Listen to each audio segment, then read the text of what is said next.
दुनिया भर में लोकतंत्र की स्थापना का झंडा बरदार बने अमेरिका में लोकतांत्रिक तरीके से चुने गए नए राष्ट्रपति के नाम पर मुहर लगाने की प्रक्रिया में सैकड़ों लोगों ने न सिर्फ अवरोध उत्पन्न किया बल्कि हिंसा भी की। सैकड़ों की संख्या में ट्रंप के समर्थक बुधवार को कैपिटल बिल्डिंग में जबरन घुस गए और हिंसा की। इस घटना में एक महिला सहित 4 लोगों की मौत हो गई और कई लोग घायल हो गए हैं। पुलिस ने कहा कि एक महिला को कैपिटल के अंदर गोली मारी गई जबकि 3 अन्य की मौत स्वास्थ्य आपात स्थिति के कारण हो गई। बिगड़ते हालात के बीच वॉशिंगटन में पब्लिक इमरजेंसी लगा दी गई है। वॉशिंगटन के मेयर के मुताबिक इमरजेंसी को 15 दिन के लिए बढ़ाया गया है। पुलिस ने भारतीय समयानुसार गुरुवार की सुबह 4 बजे कैपिटल बिल्डिंग को सुरक्षित घोषित किया और भारतीय समयानुसार सुबह 6:30 बजे सांसदों ने दोबारा चुनाव प्रमाणन प्रक्रिया को शुरू किया। इस घटना के साथ ट्रंप सरकार का अतिवादी चरित्र भी दुनिया के सामने आ चुका है। यहां तक कि अब की बार ट्रंप सरकार का महान नारा देने वाले हमारे प्रधानमंत्री मोदी ने भी अपने परम मित्र ट्रंप का साथ छोड़ दिया है।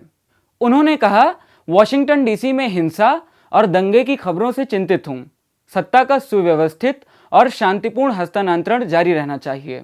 लोकतांत्रिक प्रक्रिया को गैर कानूनी प्रदर्शनों के जरिए बदलने की अनुमति नहीं दी जा सकती।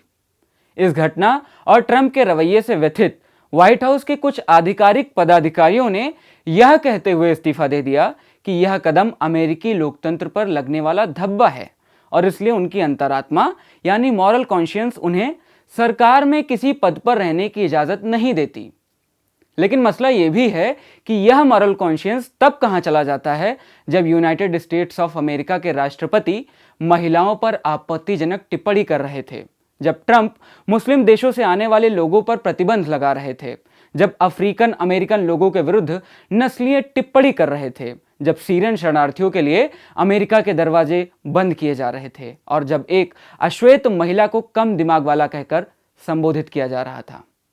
हिंसा के बाद सोशल नेटवर्किंग साइट्स फेसबुक और इंस्टाग्राम ने गुरुवार को ट्रंप के अकाउंट को अनिश्चित काल तक के लिए बैन कर दिया है।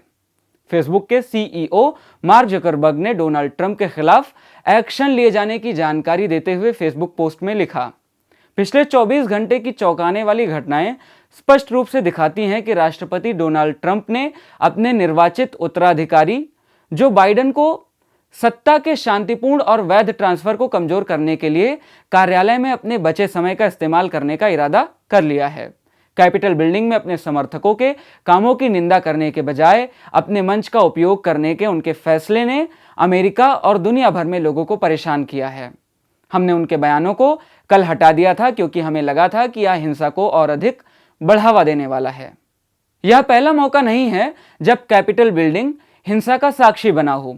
1814 में भी यह इसी तरह की एक हिंसा का साक्षी बना था। तब इस इमारत में कामकाज की शुरुआत को सिर्फ 14 साल ही हुए थे। उस दौरान युद्ध में ब्रितानी बलों ने इस इमारत को जलाकर बर्बाद करने की कोशिश की थी। 1950 में पोर्टो रिको के 4 राष्ट्रवादियों ने द्वीप का झंडा लहराया था और पोर्टो रिको की आजादी के नारे लगाते हुए सदन की दर्शक दीर्घा से ताबड़तोड़ 30 गोलियां चलाई थी। पोर्टो रिको के इन राष्ट्रवादियों को जब गिरफ्तार किया गया तो उनकी नेता लोलिता लेब्रान ने चिल्लाकर कहा, मैं यहां किसी की हत्या करने नहीं आई हूं, मैं यहां पोर्टो रिको के लिए मरने आई हूं। 6 जनवरी की यह घटना न सिर्फ अमेरिकी लोकतंत्र के इतिहास में एक काला दिन है बल्कि संपूर्ण विश्व के अन्य देशों के लिए एक चेतावनी है कि जब जब सरकार का नेतृत्व करने वाला ध्रुवीकरण, विभाजन, असमानता और असंवेदनशीलता को बढ़ावा देता है, तब तब कैपिटल हिल जैसी अप्रिय घटनाएं होती हैं जिसके परिणाम का भार पूरा देश ढोता है। द वायर के और वीडियोस देखने के लिए सब्सक्राइब करें और बेल आइकन पर क्लिक करें।